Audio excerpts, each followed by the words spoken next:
Il y a un monde, là-bas, à plus de 6 milliards de kilomètres de l'endroit où tu te trouves en ce moment, qui fait quelque chose qu'aucune planète, aucune lune, aucun objet connu du système solaire ne fait.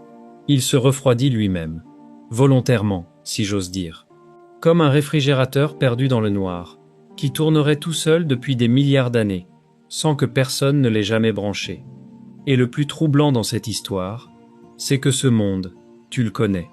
On te l'a appris à l'école, puis on te l'a retiré. On l'a rayé de la liste. On t'a dit qu'il ne comptait plus. Ce monde, c'est Pluton. Et ce que le télescope James Webb vient de confirmer à son sujet est en train de forcer des scientifiques très sérieux, dans des laboratoires très sérieux, à réécrire ce qu'ils pensaient savoir sur le climat, non pas d'une planète, mais de toute une catégorie de mondes qu'on n'a même pas encore commencé à explorer. Alors reste avec moi jusqu'au bout, parce que cette histoire commence comme une anecdote de manuel scolaire, et elle se termine, franchement, elle se termine quelque part où je ne m'attendais pas du tout à arriver quand j'ai commencé mes recherches. Et si ce genre d'histoire spatiale, racontée sans exagération, basée sur de vraies publications scientifiques, c'est ce que tu cherches, abonne-toi maintenant. Parce que ce qui sort du système solaire externe en ce moment, crois-moi, tu ne veux pas le rater. Bon, pour comprendre pourquoi cette découverte est aussi dérangeante, il faut revenir au tout début. Et le début de Pluton, c'est déjà une histoire bizarre en soi. 1930. Un observatoire perdu dans les collines de l'Arizona, près d'une petite ville qui s'appelle Flagstaff. Et là, il y a un jeune homme de 24 ans. Il s'appelle Clyde Tombaugh. Ce n'est pas un grand astronome célèbre, c'est un assistant, un gamin de ferme, passionné, qui construisait ses propres télescopes avec des pièces de machines agricoles. Et on lui a confié le travail le plus ingrat, le plus répétitif, le plus décourageant qu'on puisse imaginer dans un observatoire. Son job? Photographier la même portion de ciel nocturne à plusieurs nuits d'intervalle, puis comparer les plaques photographiques, l'une après l'autre, en les faisant clignoter dans une machine. Des milliers de points lumineux, des dizaines de milliers, et parmi eux, chercher une seule point. Un point minuscule qui aurait bougé entre deux nuits. Imagine ça une seconde. Des mois entiers à fixer des points blancs sur fond noir. La plupart des soirées ne donnaient rien. Absolument rien. Et puis, en février de cette année-là, sur une plaque, quelque chose bouge. Un point. Un tout petit point qui s'était déplacé par rapport aux étoiles fixes en arrière-plan. Ce point-là, ce grain de lumière repéré par un assistant de 24 ans, c'était Pluton. Pendant près de 76 ans, ce point a porté le titre de 9e planète du système solaire. Il était dans tous les livres, dans toutes les salles de classe, sur tous les posters. Alors que, et c'est ça qui est fou quand on y repense, personne ne savait à quoi il ressemblait. Personne. Même les plus grands télescopes terrestres du XXe siècle ne voyaient Pluton que comme une tache floue. Un frottis de lumière. On connaissait son orbite, parce que ça, il suffit de suivre sa position dans le temps. Mais sa taille réelle, la composition de sa surface, la présence d'une atmosphère, pendant des décennies, ce sont restées des questions ouvertes. De vraies questions, sans réponse. Et attends, parce qu'il y a un détail encore plus gênant. Les premières estimations de sa taille étaient complètement fausses, énormément surestimées. Pourquoi? Parce qu'à l'époque, les astronomes pensaient que Pluton devait être assez massive pour expliquer certaines anomalies dans les orbites de Neptune et d'Uranus. Sauf que ces anomalies n'existaient pas. C'étaient des erreurs de mesure. Autrement dit, une bonne partie de ce que le grand public a cru savoir sur Pluton pendant des générations reposait sur des suppositions empilées sur d'autres suppositions. Garde ça en tête. Parce que ça rend ce qui va suivre encore plus spectaculaire. En 2006, l'Union astronomique internationale organise un vote, et Pluton est officiellement reclassé, planète naine. Le titre qui l'avait rendu célèbre lui est retiré, par un vote, à main levée, dans une salle de conférence à Prague. Pluton devient le seul monde de toute l'histoire de l'astronomie à avoir été découvert, célébré pendant 3/4 de siècle, puis formellement exclu de la catégorie même qui le définissait. Et pour beaucoup de gens, honnêtement, c'était la fin de l'histoire. Pluton était petite, lointaine, Facile à ranger dans un tiroir mental étiqueté sans importance. Un caillou gelé de plus dans le noir. Cette supposition-là n'a pas survécu au contact des vraies données. Juillet 2015. Après un voyage de 9 ans et demi à travers des milliards de kilomètres de vide, la sonde New Horizons de la NASA arrive enfin. Et là, je veux que tu mesures la tension de ce moment. Cette sonde file à plus de 49 000 km par heure. Elle ne peut pas freiner. Elle ne peut pas se mettre en orbite. Elle ne peut pas revenir. Elle a une chance. Une seule. Une fenêtre de quelques minutes pour capturer tout ce qu'elle peut avant de continuer sa route, pour toujours, vers les profondeurs de la ceinture de Kuiper. Une décennie de voyage. Pour quelques minutes de vérité. Et ce que New Horizons a renvoyé vers la Terre a littéralement recablé le cerveau des planétologues. Une immense plaine pâle, en forme de cœur, étalée sur la surface. Lisse. Étrangement jeune, comparée au terrain ancien et criblé de cratères tout autour. Des montagnes. De vraies montagnes. Hautes de plus de 3000 mètres. Mais pas faites de roches. Faites de glace d'eau. Une glace tellement froide, à ces températures-là, qu'elle ne se comporte plus comme de la glace. Elle se comporte comme du granit. Des champs entiers de glace d'azote qui semblaient bouger, lentement. En motif de convection géant, comme une soupe qui mijote au ralenti. Ce qui suggérait, et c'est là que les sourcils se sont levés dans les salles de contrôle, de la chaleur, du mouvement. Sous une croûte que tout le monde croyait morte depuis des milliards d'années. Et puis il y avait cette brume. Couche après couche après couche, une brume bleue s'élevant à des centaines de kilomètres au-dessus de la surface, visible même à contre-jour du soleil. Pluton ne ressemblait pas à un débris congelé. Pluton ressemblait à un monde encore en train de devenir quelque chose. Mais voilà le problème. Et c'est un problème énorme. New Horizons n'a eu qu'un seul regard. Elle a capturé ce qu'elle a capturé, puis elle a continué à s'enfoncer dans le noir, sans jamais revenir. Tout ce qu'elle a raté ce jour-là resterait un mystère. Pendant des années, les scientifiques se sont disputés sur les données. On construit des modèles qu'ils n'avaient aucun moyen de tester. Ils tournaient en rond, parce que ce dont ils avaient besoin, au fond, ce n'était pas une meilleure photo. Ce dont ils avaient besoin, c'était de lire la chimie de Pluton, directement, à des milliards de kilomètres de distance, sans jamais y renvoyer le moindre vaisseau. Et ça semblait impossible. Jusqu'à ce qu'un miroir doré de 6 mètres et demi se déplie dans l'espace et change complètement les règles du jeu. Alors, comment on lit la chimie d'un monde sans jamais s'en approcher? C'est là que le télescope spatial James Webb entre en scène. Et il faut que je t'explique ce qui le rend fondamentalement différent d'une sonde comme New Horizons, parce que c'est la clé de toute la suite. New Horizons, c'est un photographe. Elle passe en trombe, elle mitraille, elle s'en va. Webb, lui, ne prend pas vraiment de photos au sens où tu l'imagines. Webb lit la lumière elle-même. Il la capture, il la décompose, longueur d'onde par longueur d'onde, comme un prisme démontrait un rayon de soleil, sauf qu'à la place d'un arc-en-ciel, ce qu'il obtient, c'est une empreinte digitale. Une empreinte chimique. Chaque molécule de l'univers absorbe et émet la lumière d'une façon qui lui est propre. Le méthane a sa signature, l'azote a la sienne, le dioxyde de carbone aussi. Ce qui veut dire que Webb, pointé vers une tête d'épingle de lumière réfléchie à des milliards de kilomètres, peut te dire quelles molécules sont là, à quelle température se trouvent les différentes couches d'une atmosphère, et comment cette atmosphère se comporte dans le temps, sans bouger, sans voyager, juste en écoutant la lumière. Mais, il y avait un obstacle, et pas un petit. Pluton n'est pas seule là-bas. Elle a une compagne, une lune énorme, proportionnellement parlant, qui s'appelle Charon.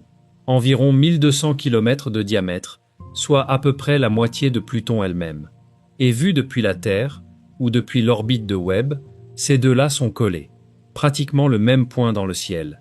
Résultat, pendant des années, chaque fois que des chercheurs essayaient de mesurer la chaleur émise par Pluton, ils ne savaient pas quelle part de cette chaleur venait réellement de Pluton et quelle part fuyait depuis Charon, juste à côté. Les deux signaux se mélangeaient, se contaminaient. Et je trouve ce détail fascinant, parce que ça veut dire que des équipes entières ont cherché exactement le phénomène dont je vais te parler, l'ont cherché à plusieurs reprises, et sont revenus bredouille à chaque fois. Pas parce que le signal n'existait pas, parce que leurs instruments ne pouvaient pas le démêler. Le miroir géant de Webb et ses instruments infrarouges, infiniment plus sensibles, ont finalement résolu ce problème précis. Pour la première fois de l'histoire, on pouvait isoler proprement la signature thermique de Pluton. Rien que Pluton. À partir de 2022, une fois ces instruments calibrés, Webb s'est tourné vers elle. Et ce qui est revenu depuis n'est pas une plus jolie image. C'est plus proche d'un diagnostic médical complet. Un bilan de santé d'un monde entier. Et certains résultats de ce bilan sont tellement étranges que les chercheurs sont encore en train de se demander comment les expliquer. D'ailleurs, si tu es le genre de personne qui veut qu'on lui explique l'espace clairement, sans jargon et sans sensationnalisme, lâche un like maintenant. Ça aide vraiment ce genre de contenu à toucher les gens qui l'apprécieraient. Bon, revenons à notre brume bleue. Parce que la première grande découverte concerne exactement ça. Cette brume que New Horizons avait photographiée en 2015. Les chercheurs savaient déjà que la fine atmosphère de Pluton était enveloppée d'un voile délicat de particules d'hydrocarbures. Ça, c'était acquis. Ce que personne n'avait confirmé, c'était ce que cette brume faisait au monde en dessous d'elle. Et là, il faut que je te parle d'un chercheur, parce que cette partie de l'histoire, honnêtement, c'est ma préférée. 2017. Un planétologue, nommé Xi Zhang, à l'Université de Californie à Santa Cruz, propose une idée qui, à l'époque, sonnait presque à l'envers, complètement à contre-courant. Pour comprendre pourquoi, regarde Titan, la grande lune de Saturne. Titan aussi est enveloppé de brume. Et sur Titan, cette brume fait ce que toute brume est censée faire. Elle piège la chaleur. Elle réchauffe le monde en dessous. Un effet de serre, en gros. C'est comme ça que fonctionnent les atmosphères brumeuses. C'était la règle. Zhang, lui, a regardé Pluton et a dit « Et si c'était l'inverse ?» Son raisonnement. Les particules de brume de Pluton absorbent la lumière du Soleil pendant la journée, oui. Mais au lieu de garder cette énergie, elles la rayonnent directement vers l'espace sous forme de chaleur infrarouge. Plus vite que l'atmosphère ultra fine de Pluton ne pourrait jamais la retenir. Autrement dit, la brume ne se comporterait pas comme une couverture. Elle se comporterait comme un radiateur. Un système qui pompe activement la chaleur hors d'un monde qui n'en avait déjà presque pas. Un monde qui se refroidit lui-même, avec son propre ciel. Tu imagines la réaction de ses collègues? Beaucoup ont trouvé l'idée improbable. Élégante, oui, peut-être même brillante sur le papier, mais improbable. Et surtout, invérifiable. Aucun instrument sur Terre ou dans l'espace n'était capable de tester cette prédiction. Zhang a publié son hypothèse et elle est restée là, suspendue, pendant 8 ans. 8 ans. Mets-toi une seconde à sa place. Tu proposes une idée que personne ne peut ni prouver ni réfuter. Tu attends. Les années passent. Et tout ce que tu peux faire, c'est espérer qu'un jour, quelqu'un construise l'outil capable de te donner tort ou raison. Cet outil, c'est devenu l'instrument mi-infrarouge de Webb. Une équipe menée par l'astronome Tanguy Bertrand, à l'Observatoire de Paris, a utilisé cet instrument pour mesurer directement l'atmosphère de Pluton. La vraie mesure, celle que tout le monde attendait depuis 2017. Les résultats ont été publiés dans la revue Nature Astronomy en juin 2025. Et ils ont confirmé, presque exactement, ce que Zhang avait prédit 8 ans plus tôt. La haute atmosphère de Pluton est bel et bien refroidie, activement, par les particules de brume suspendues à l'intérieur d'elle. Et l'écart n'est pas subtil, environ 17 degrés Celsius, de moins que ce que les anciens modèles prévoyaient. Sur un monde où chaque fraction de degré compte, c'est énorme. Les chercheurs décrivent maintenant ça comme un genre de climat véritablement nouveau, pas une variante d'un climat connu. Un mécanisme qui ne se comporte comme aucune autre atmosphère étudiée nulle part ailleurs dans le système solaire. Laisse-moi reformuler, parce que je veux que ça s'imprime bien. Pluton n'est pas simplement froide parce qu'elle est loin du Soleil. Ça, ce serait banal. Non. Pluton est plus froide qu'elle ne devrait l'être parce qu'elle se réfrigère elle-même. Son propre ciel évacue sa propre chaleur vers le vide. un réfrigérateur naturel, à 6 milliards de kilomètres, qui tourne silencieusement depuis on ne sait même pas combien de temps. Et là, tu te dis probablement, d'accord, c'est étrange, mais c'est un cas isolé, non? Une bizarrerie locale? C'est justement ça, le problème. Parce que les scientifiques sont encore en train de mesurer jusqu'où les conséquences de cette découverte s'étendent. Est-ce que des brumes similaires façonnent, en silence, le climat d'autres mondes lointains et voilés, comme Triton, la grande lune de Neptune? Et il y a une question encore plus vertigineuse qui commence à circuler dans les publications. Est-ce que ce mécanisme pourrait nous dire quelque chose sur l'atmosphère de la Terre elle-même, il y a des milliards d'années, à l'époque où notre propre ciel était rempli de brumes d'hydrocarbures, bien avant que l'oxygène ne s'accumule? Est-ce qu'en regardant Pluton aujourd'hui, on serait en train de regarder une version fantôme de notre propre passé? Garde cette question dans un coin de ta tête. On va y revenir. Parce qu'il y a une deuxième découverte, liée à cette même brume. Elle est plus discrète, moins spectaculaire au premier abord. Mais honnêtement, une fois que tu prends le temps de t'asseoir avec elle, elle est peut-être encore plus troublante que la première. Cette brume ne fait pas que refroidir Pluton. Elle fait tomber quelque chose sur sa surface, quelque chose qui tombe depuis 4 milliards d'années. Et quand tu vas comprendre ce que c'est, tu ne verras plus jamais ce petit monde gelé de la même façon. Alors, cette chose qui tombe du ciel de Pluton depuis 4 milliards d'années. Pour comprendre, il faut remonter tout en haut de son atmosphère. Là-haut, il se passe un truc que personne n'aurait parié possible à une telle distance du Soleil. Parce qu'il faut bien réaliser une chose, la lumière solaire qui atteint Pluton est environ 1000 fois plus faible que celle qui atteint la Terre. 1000 fois. Le plein midi là-bas ressemblerait, pour tes yeux, à un crépuscule épais ici. Une fin de journée d'hiver, grise, qui ne finit jamais. Et pourtant, même ce filet de lumière, ce résidu d'énergie, suffit. Suffit à quoi? À briser des molécules.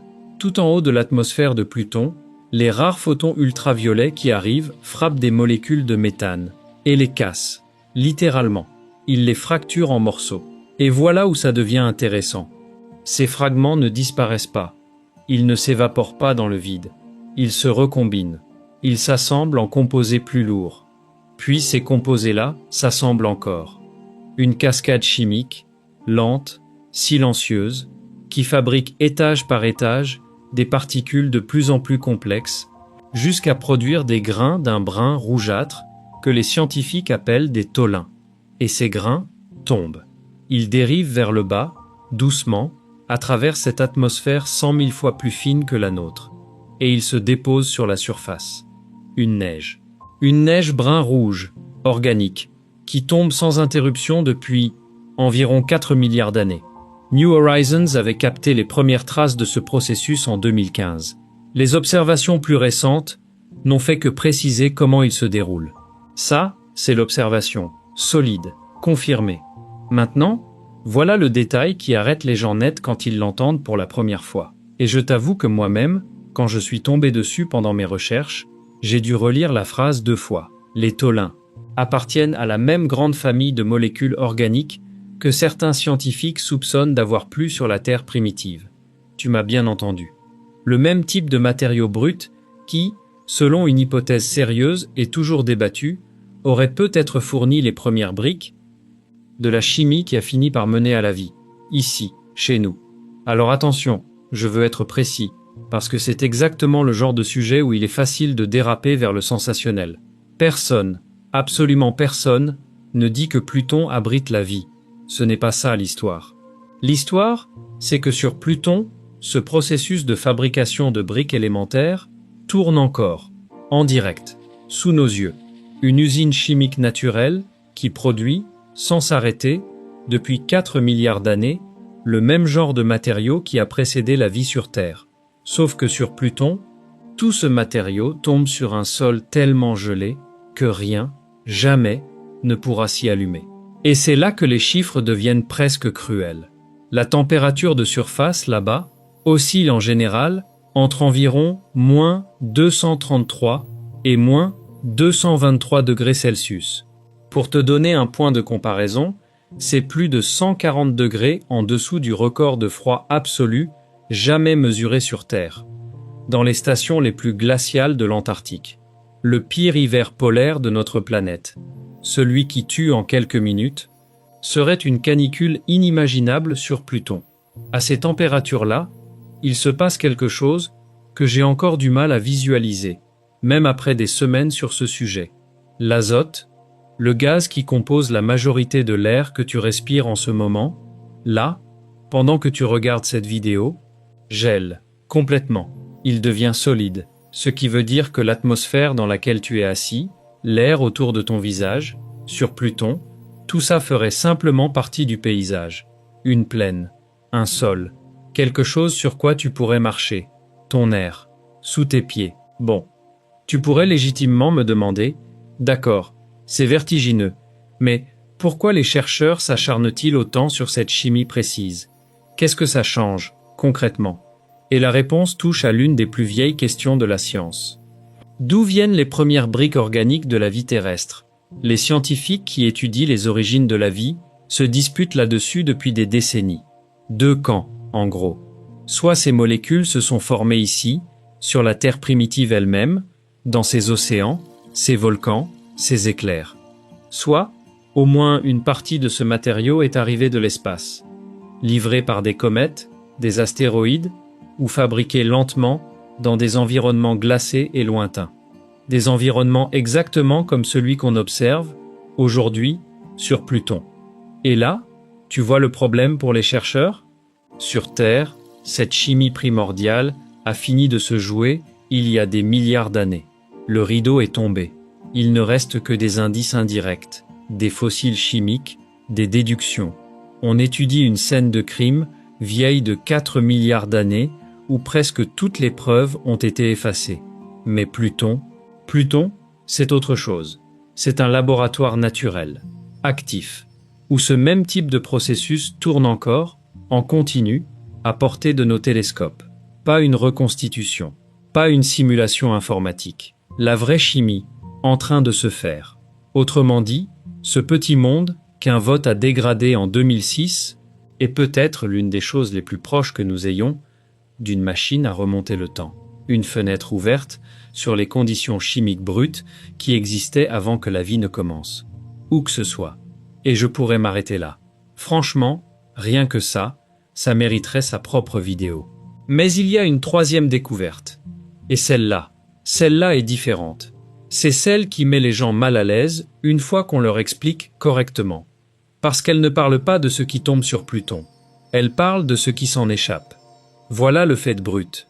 Pluton fuit. Elle fuit dans l'espace, depuis des milliards d'années.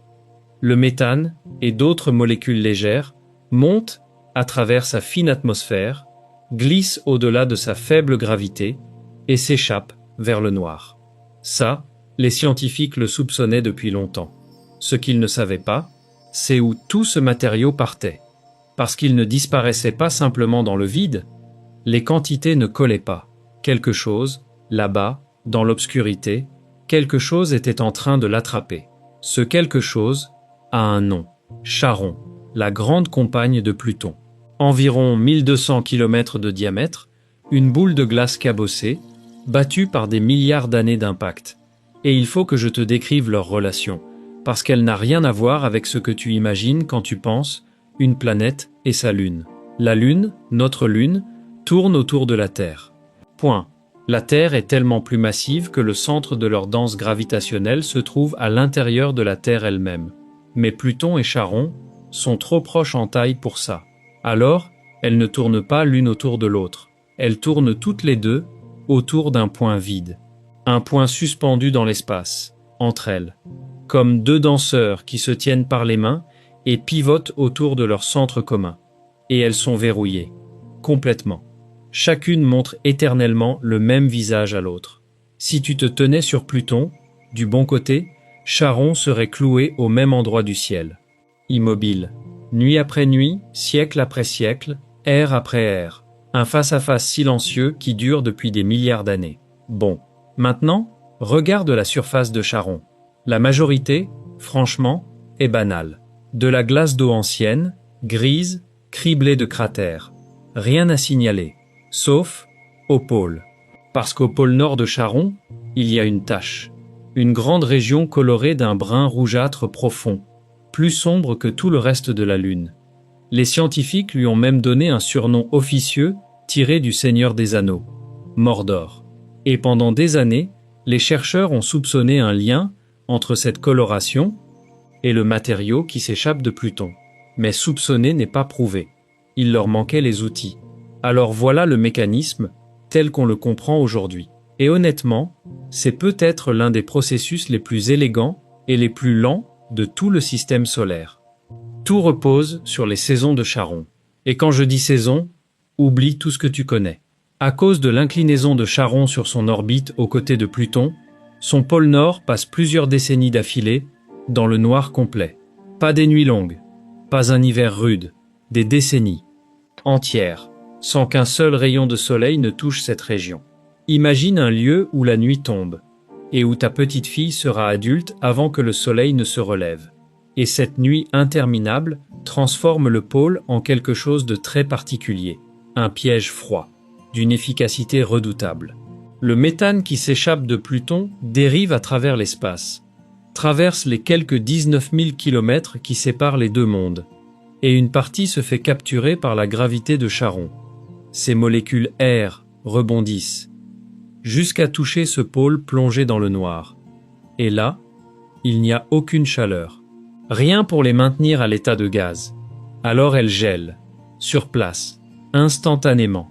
Et elles restent là, collées, s'accumulant année après année, décennie après décennie, pendant que la nuit polaire s'étire. Puis, le soleil revient. Et c'est là que l'histoire prend son tournant le plus intéressant. Parce que tu pourrais penser, le soleil revient, le méthane gelé se réchauffe, s'évapore, s'envole, et tout recommence à zéro. Logique, non? Sauf que non. Ce n'est pas ce qui se passe.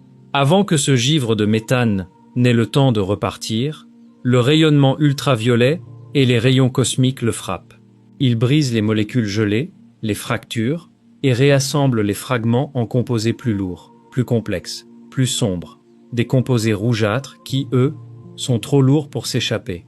La lumière qui aurait dû libérer ce givre le soude définitivement à la surface. Elle verrouille la couleur, pour toujours. Une étude largement citée, publiée en 2016, avait déjà posé les grandes lignes de ce scénario. Le méthane fuit Pluton, traverse le vide, gèle sur le pôle nocturne de Charon, puis se fait transformer par le rayonnement en ces mêmes composés organiques lourds qui colorent aussi la surface de Pluton. Prends une seconde pour visualiser ce que ça signifie vraiment. Deux mondes, verrouillés face à face dans le noir. L'un qui respire, doucement, en perdant son atmosphère, molécule par molécule. L'autre qui recueille ce souffle sur son pôle endormi et le transforme en une tache de rouille qui grandit à travers les âges. Un échange d'atmosphère et de couleurs. Un transfert entre deux corps célestes qui tournent en silence depuis bien avant que la moindre créature sur Terre n'ait des yeux pour lever la tête. Bien avant que ces deux mondes n'aient un nom. Moi, ce qui me fascine là-dedans, c'est la patience de la chose. On parle d'un processus tellement lent qu'aucune vie humaine, aucune civilisation entière ne pourrait en percevoir le moindre changement. Et pourtant il sculpte, il peint, il colore un monde entier. Et à ce stade, les chercheurs pensaient avoir à peu près compris Charon. Une boule de glace d'eau, un piège à méthane au pôle, une belle histoire bouclée. Dossier presque refermé. Presque. Parce qu'en octobre 2024, Charon avait gardé une dernière surprise. Une équipe menée par la chercheuse Sylvia Protopapa du Southwest Research Institute a utilisé les données de Webb pour analyser à nouveau la surface de la Lune. Et dans le spectre, dans cette empreinte chimique de la lumière, deux signatures sont apparues. Deux composés que personne n'avait jamais confirmés là-bas. Le premier, du dioxyde de carbone, gelé, solide, incrusté dans la surface. Le même gaz qui sort de tes poumons à chaque expiration pendant que tu regardes cette vidéo. Le second, et c'est celui qui a fait froncer les sourcils, du peroxyde d'hydrogène. Oui, le même composé de base que celui qu'on utilise parfois pour désinfecter une plaie. Congelé, directement, sur la surface d'une lune, à 6 milliards de kilomètres. Alors d'où ça vient? Selon la recherche publiée, le dioxyde de carbone proviendrait très probablement de matériaux souterrains, exposés par des cratères d'impact.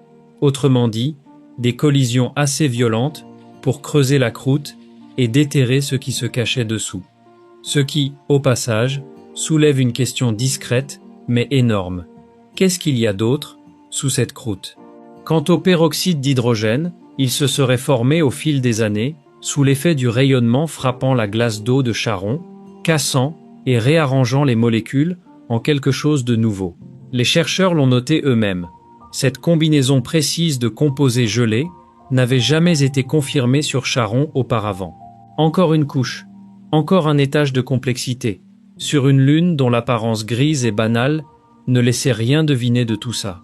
Et franchement, si toi aussi tu trouves cette histoire aussi étrange que moi quand je la découvrais, laisse-moi un commentaire. Dis-moi ce qui t'a le plus surpris jusqu'ici. Ça m'aide sincèrement à choisir quelles histoires spatiales couvrir ensuite. Bon, maintenant, je veux faire quelque chose d'un peu différent. On a beaucoup parlé de données, de spectres, de molécules, mais je veux que tu ressentes cet endroit. Alors, ferme les yeux. Non, en fait, ne les ferme pas. Tu regardes une vidéo, mais imagine. Imagine que tu te tiens debout, là-bas, sur la surface de Pluton elle-même. Parce que ce que tu verrais autour de toi ne ressemble à rien de ce que ton cerveau a été construit pour comprendre. D'abord, le soleil. Tu lèves la tête, instinctivement, pour le chercher. Et tu le trouves. Il est là. Mais ce n'est plus le soleil que tu connais. Ce n'est plus ce disque écrasant qui t'oblige à détourner le regard. C'est un point. Un point intensément brillant, certes, plus brillant que n'importe quelle étoile, mais plus petit qu'une tête d'épingle tenue à bout de bras.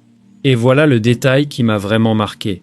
Tu pourrais le fixer, directement, sans la moindre gêne, sans plisser les yeux. Aucune chaleur n'en descend. Aucun éblouissement. Juste une lumière froide, lointaine, presque indifférente. Le ciel autour de ce point ne serait ni le jour ni la nuit. Une pénombre gris-bleu, permanente, épaissie par la brume. Ce crépuscule dont je te parlais tout à l'heure, sauf qu'ici, il ne mène nulle part. Il ne devient jamais soir. Il ne devient jamais matin. Il est. C'est tout. Maintenant, baisse les yeux. Le sol. Tu vois de la glace, alors ton cerveau te souffle. Glissant, fragile, craquant. Ton cerveau se trompe. Complètement. À près de 230 degrés sous zéro, la glace d'eau cesse de se comporter comme de la glace. Elle devient dure comme de la roche. Les molécules sont tellement figées, tellement verrouillées, que ce sol sonnerait presque comme du métal si tu le frappais. Tu ne marches pas sur un lac gelé. Tu marches sur du granit qui se trouve être fait d'eau. L'atmosphère autour de toi, environ 100 000 fois plus fine que celle de la Terre. Rien à respirer, évidemment. Mais voilà l'ironie cruelle. Ce n'est même pas le manque d'air qui te tuerait en premier. C'est le froid. Il atteindrait ta peau exposée et la gèlerait presque instantanément, bien avant que l'asphyxie ne devienne le danger immédiat. Sur Pluton, le froid gagne toujours la course.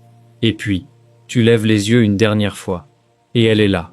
Charon, suspendue dans le ciel, énorme, immobile, clouée au même endroit, exactement, comme peinte sur la voûte. Tu pourrais rester debout pendant 100 ans, 1000 ans, 10 000 ans. Elle ne bougerait pas d'1 millimètre, ce face-à-face verrouillé dont je te parlais. Vu depuis le sol, ce n'est plus une donnée orbitale. C'est une présence, un témoin silencieux, figé au-dessus de toi depuis des milliards d'années. Voilà l'endroit dont on parle. Et pourtant, je ne t'ai pas encore montré le plus étrange de sa surface.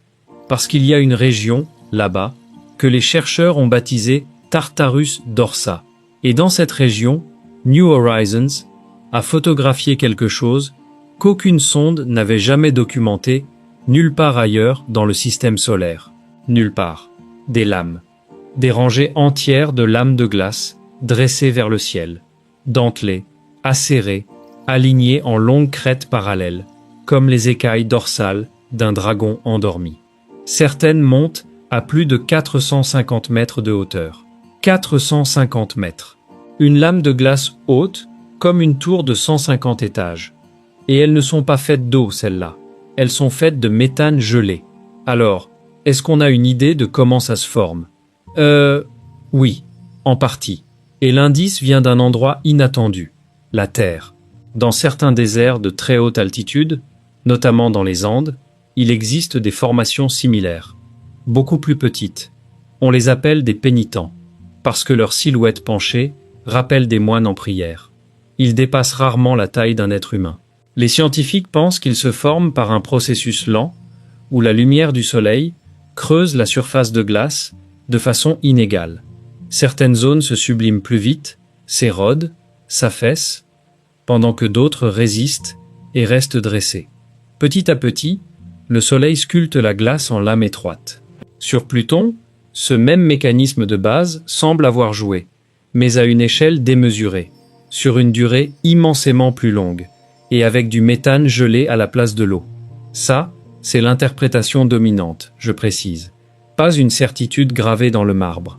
Et attends, parce qu'une analyse publiée en 2025, retravaillant les données originales de New Horizons, a suggéré quelque chose qui change l'échelle du tableau. Ces lames géantes pourraient envelopper jusqu'à 60% de l'équateur de Pluton. Tu réalises? Pas un champ isolé, pas une curiosité locale, un anneau, une ceinture entière de terrain hérissé, dentelé, encerclant la planète naine comme une couronne d'épines gelées. Ailleurs sur la surface, autre décor, autre mystère. Une immense région sombre, grande à peu près comme l'Alaska, s'étire le long de l'équateur, colorée d'un rouge-noir profond. Et là, tu connais déjà le coupable. Ce sont ces particules organiques, ces tholins, cette neige brune dont on parlait, qui se sont apparemment accumulées là, en couches, pendant des milliards d'années, sur certains des terrains les plus anciens et les plus exposés de toute la planète. Cette tache sombre, c'est littéralement 4 milliards d'années de retombées chimiques, empilées. Mais gardez le meilleur pour la fin, comme on dit, parce qu'au sud de la fameuse plaine en forme de cœur, il y a 2 montagnes, 2 pics énormes, isolés, qui jaillissent du paysage. Et les chercheurs, aujourd'hui encore, n'arrivent pas à les expliquer complètement. Le premier culmine à environ 4000 mètres, le second monte peut-être jusqu'à 6000 mètres, avec une base assez large pour rivaliser avec certains des plus grands volcans de la Terre. Et c'est le mot que je viens d'utiliser qui pose problème. Volcan. Parce que ces 2 montagnes ont, à leur sommet, des dépressions profondes, des creux, entourés de fractures, avec des flancs grumeleux, irréguliers, qui ressemblent à s'y méprendre, à des coulées de lave refroidies. Sauf que, évidemment, il n'y a pas de roche en fusion sur Pluton. Il ne peut pas y en avoir, pas à ces températures. Alors si ces structures sont ce qu'elles semblent être, ce sont des cryovolcans, des volcans de glace, des édifices qui, un jour, ont éclaté, non pas avec de la pierre fondue, mais avec une boue épaisse d'eau, d'ammoniac et de méthane, forcée vers le haut depuis quelque part, en profondeur, sous la croûte gelée. Les chercheurs restent divisés sur les détails. Quelques éruptions massives, ou beaucoup de petites, étalées sur une longue période. Honnêtement, le débat n'est pas tranché, et je ne vais pas prétendre le contraire. Mais voilà le truc. Les 2 interprétations, les 2, mènent exactement à la même conclusion. Une conclusion que personne n'avait envie d'écrire noir sur blanc au début. Pour qu'un cryovolcan éclate, il faut que quelque chose pousse du matériau liquide vers la surface. Et pour qu'il y ait du liquide, il faut de la chaleur. Quelque part, à un moment donné de l'histoire géologique relativement récente de Pluton, il faisait assez chaud, sous cette coquille gelée, pour forcer du liquide à remonter jusqu'en haut. De la chaleur. À l'intérieur d'un monde qui se réfrigère lui-même par l'extérieur. Et cette contradiction-là nous emmène directement vers l'idée la plus débattue, la plus vertigineuse de toute cette histoire. Une idée qui se cache à environ 160 km sous la surface. Un océan. Voilà l'idée. Posée comme ça, elle paraît absurde. Un océan d'eau liquide, sous la surface du monde le plus froid qu'on ait jamais étudié de près. Un monde où l'air gèle. Un monde qui, on vient de le voir, refroidit activement son propre ciel. Et pourtant, c'est exactement ce qu'un nombre croissant de chercheurs soupçonnent. Une couche d'eau liquide, enfouie à environ 160 km sous la croûte gelée, maintenu à l'état liquide par une source de chaleur que personne ne voit, mais que la physique connaît bien. La désintégration radioactive. Au cœur de Pluton, il y a un noyau rocheux, et dans cette roche, comme dans toute roche, il y a des éléments radioactifs, de l'uranium, du thorium, du potassium. Et ces éléments, en se désintégrant lentement, atome par atome, depuis 4 milliards et demi d'années, dégagent de la chaleur. Pas beaucoup. Un filet, un murmure thermique. Mais sous 160 km de glace, qui agit comme la meilleure couverture isolante imaginable, un murmure peut suffire. Alors, attention. Je veux être très clair sur un point, parce que c'est là que beaucoup de vidéos dérapent. La preuve de cet océan n'est pas une photo. Personne n'a vu de l'eau. Personne n'a vu quoi que ce soit. La preuve, c'est un motif. Un ensemble d'indices qui, séparément, ne prouvent rien, mais qui, mis ensemble, pointent tous dans la même direction. Et c'est ça qui rend cette histoire fascinante. C'est une enquête. Pas une révélation. Premier indice, les fractures. La surface de Pluton est parcourue de failles et de crêtes. Et quand les chercheurs analysent leur orientation, leur géométrie, leur disposition, elles s'alignent d'une façon très particulière. Exactement la façon dont une croûte se fissurerait si une couche de liquide bougeait lentement en dessous d'elle. Comme les craquelures sur la coquille d'un œuf dont l'intérieur se déplacerait. Deuxième indice, et celui-là, il m'a vraiment scotché. La fameuse plaine en forme de cœur. Cette étendue pâle, lisse, devenue l'image la plus célèbre de Pluton. Elle se trouve pile au-dessus de ce qui semble être une anomalie de gravité positive. En clair, à cet endroit précis, quelque chose de plus dense que la glace environnante semble concentré, en dessous. Or, un bassin creusé par un impact géant, rempli de glace d'azote, devrait normalement être un déficit de masse. Un creux gravitationnel, pas un excès, sauf si quelque chose de dense est remonté par en dessous pour combler le vide. Et tu sais ce qui est plus dense que la glace? L'eau liquide. Troisième élément, et c'est presque un aveu géologique, les cryovolcans dont on parlait. Ces montagnes aux sommets effondrés. S'ils sont bien ce qu'ils semblent être, ils sont la signature d'un intérieur qui, à un moment donné, était assez chaud pour pousser du liquide vers le haut. Le motif se referme. Fracture. Anomalie de gravité. Volcan de glace. 3 indices indépendants. Une seule explication qui les relie tous. Maintenant, tu pourrais me dire, d'accord, mais pourquoi les scientifiques prennent-ils cette hypothèse autant au sérieux, sans preuve directe? Excellente question. Et la réponse se trouve ailleurs dans le système solaire. Parce que Pluton ne serait pas la première. Loin de là. Des océans cachés sont déjà très fortement soupçonnés sous la surface glacée d'Europe, l'une des grandes lunes de Jupiter, et sous celle d'Encelade, une petite lune de Saturne. Et dans le cas d'Encelade, on n'est même plus dans le soupçon. Cette lune crache littéralement des geysers de vapeur d'eau. Directement dans l'espace. La sonde Cassini a volé à travers ses panaches. On a goûté cet océan-là, molécule par molécule. Mais voilà pourquoi le cas de Pluton change tout. Europe et Encelade orbitent autour de planètes géantes. Elles sont pétries, malaxées, chauffées en permanence par des marées gravitationnelles colossales. Elles ont une excuse pour être tièdes à l'intérieur. Pluton n'a rien de tout ça. Pas de géante à proximité, pas de pétrissage de marée significatif. Juste sa propre roche, sa propre radioactivité, son propre murmure de chaleur. Alors si un corps aussi petit, aussi froid, aussi isolé que Pluton, cache réellement un océan, les implications sont énormes. Ça voudrait dire que les océans enfouis ne sont pas une rareté réservée à quelques grosses lunes privilégiées près du Soleil.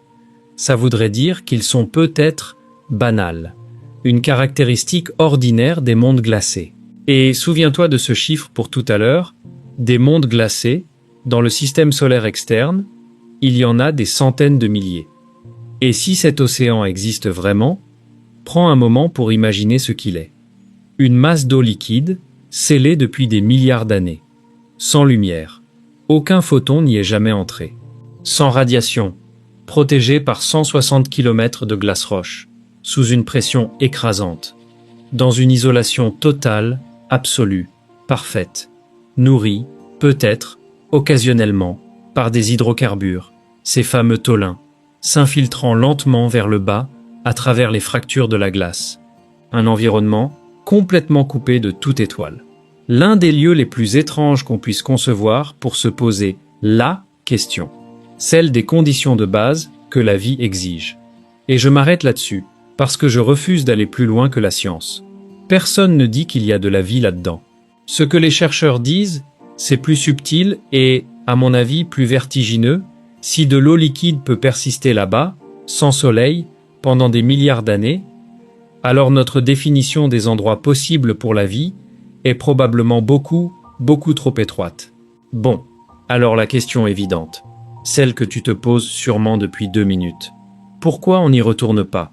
Pourquoi on n'envoie pas une sonde percer cette glace, ou au moins orbiter autour, et trancher la question?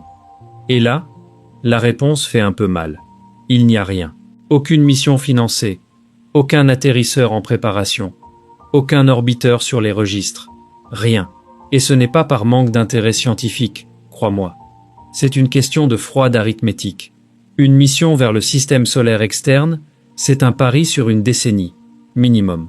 New Horizons a mis 9 ans et demi juste pour arriver. Un orbiteur, qui devrait freiner en arrivant, prendrait encore plus longtemps. Ajoute le coût, des milliards, et compare avec des missions vers Mars ou Vénus qui rendent des résultats en 2 ou 3 ans. Les agences spatiales doivent choisir. Et dans ces arbitrages, les mondes lointains et glacés perdent. Presque toujours. Pas parce qu'ils sont ennuyeux, parce qu'ils sont patients, et que les budgets ne le sont pas. Alors pour l'instant, il ne nous reste qu'un seul outil, Webb, qui se retourne vers Pluton tous les quelques mois, quand elle repasse dans son champ de vision, qui ajoute un point de données à chaque fois, et qui, presque à chaque fois, rend le tableau plus étrange qu'avant. Mais voilà le détail qui, d'après mon expérience, reste le plus longtemps dans la tête des gens après cette histoire. Le détail qui change tout. Pluton n'est pas seul là-bas. Et quand tu vas voir les chiffres de ce qui l'entoure, tu vas comprendre pourquoi cette petite planète naine n'est pas la fin d'une histoire. C'est la première page d'une bibliothèque entière qu'on n'a jamais ouverte. Zoom, recul, loin, très loin. Pluton n'est pas un point isolé perdu dans le vide. Elle vit dans un quartier immense, sombre, glacé, qui s'étend au-delà de l'orbite de Neptune. Les astronomes l'appellent la ceinture de Kuiper. Et les chiffres de cet endroit, honnêtement, la première fois que je les ai alignés sur une feuille, j'ai dû m'arrêter et relire. Des centaines de milliers d'objets, de plus de 60 km de large. Des centaines de milliers. Chacun de ces objets est un monde à part entière, avec sa propre histoire, sa propre chimie, ses propres cicatrices. Et autour d'eux, en plus, environ 1000 milliards de comètes. Peut-être davantage. 1000 milliards de blocs de glace anciennes, dérivant dans le noir, intacts depuis la formation du système solaire.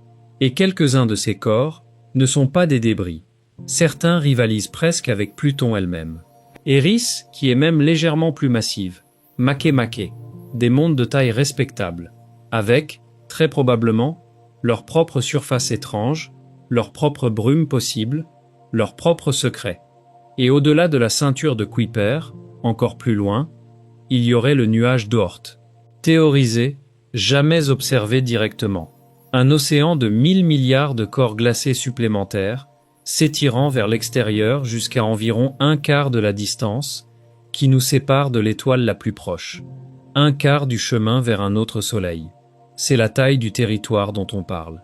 Pour te donner une échelle plus parlante, la ceinture de Kuiper seule couvre une région estimée à des centaines de fois plus vaste que la ceinture d'astéroïdes entre Mars et Jupiter. Tu sais, celle que tout le monde imagine quand on dit « champ de rochers spatiaux ». Celle-là, on l'a cartographiée en détail, parce qu'elle est proche. La ceinture de Kuiper, un seul vaisseau. Un seul, dans toute l'histoire humaine, s'est enfoncé assez profondément pour photographier de près l'un de ses habitants, New Horizons. Et même cette mission héroïque n'a réussi que 2 survols rapprochés. 2. Pluton et un petit corps lointain en forme de bonhomme de neige aplati, surnommé Arrokoth. 2 objets, sur des centaines de milliers. Fais le calcul avec moi. On a examiné de près une fraction si minuscule de cette région qu'elle est à peine exprimable. Tout le reste, des points de lumière, des suppositions, du noir. Et maintenant, voilà la question qui dérange, celle vers laquelle toute cette vidéo convergeait depuis le début. Si Pluton, un seul objet, choisi presque par hasard historique, parce qu'un gamin de 24 ans a vu un point bouger sur une plaque photographique, si ce seul objet refroidit activement son propre ciel avec un mécanisme climatique qu'on ne connaissait nulle part ailleurs, s'il saigne son atmosphère sur une lune compagne dans un échange chimique vieux de milliards d'années, s'il fait neiger des briques organiques sur sa surface depuis 4 milliards d'années, et s'il cache peut-être un océan liquide sous sa coquille. Quelle raison, sérieusement, quelle raison aurions-nous de croire qu'il est le seul? Il n'y en a aucune. Aucune raison scientifique de penser que Pluton est une exception. Elle est simplement la seule assez proche et assez brillante pour que nos instruments actuels puissent la lire en détail. C'est tout. Elle n'est pas spéciale parce qu'elle est unique. Elle est spéciale parce qu'elle est la seule qu'on a regardée. Et ça, si tu prends le temps d'y penser vraiment, ça retourne complètement l'histoire qu'on nous a racontée. En 2006, un vote dans une salle de conférence a fait de Pluton un symbole de rétrogradation, le monde qu'on raye de la liste. La leçon qu'on retire des manuels, fin de l'histoire, dossier classé, planète naine, circuler. Sauf que la nature, elle, n'a pas assisté à ce vote. Pendant qu'on débattait de son étiquette, Pluton continuait de faire tourner son réfrigérateur atmosphérique, continuait de peindre le pôle de Charon en rouge sombre, continuait de fabriquer, flocon par flocon, la même chimie qui a précédé la vie sur notre propre monde. Elle n'a jamais été la fin morte du système solaire. Elle était, depuis le début d'une série de questions que les scientifiques apprennent encore, aujourd'hui, à formuler correctement. Et pendant ce temps, là-bas, dans le froid et l'obscurité, au-delà de Neptune, des centaines de milliers de mondes attendent. Des mondes qu'on n'a jamais vus autrement que comme des grains de lumière. Chacun avec, peut-être, son propre climat impossible, son propre échange silencieux avec une lune, son propre océan scellé, sa propre version d'une histoire que personne n'a encore lue. Et voilà la pensée que je te laisse, celle qui me suit depuis que j'ai terminé mes recherches pour cette vidéo. Toi et moi, on a la chance, ou la malchance, je n'arrive pas à décider, de vivre exactement à l'instant charnière. Le moment précis où l'humanité vient tout juste d'entrouvrir la porte du système solaire externe, juste assez pour apercevoir, dans l'entrebâillement, qu'il y a quelque chose derrière. Une seule visite, un seul télescope qui écoute. Et déjà, ce qu'on a trouvé ne ressemble à rien de ce qu'on avait prévu. Alors la vraie question n'est plus de savoir ce que cache Pluton, la vraie question, c'est combien de Pluton il y a, là dehors, dans le noir, en train de faire des choses qu'on n'a même pas encore les mots pour décrire, et qui n'attendent qu'une chose depuis 4 milliards et demi d'années, qu'on lève enfin les yeux vers le bon point de lumière. Si ce genre d'histoire, ancrée dans de vraies publications scientifiques, pas dans des titres exagérés, c'est ce que tu veux voir davantage, abonne-toi à la chaîne et active la cloche. Parce que Webb continue de se retourner vers Pluton tous les quelques mois.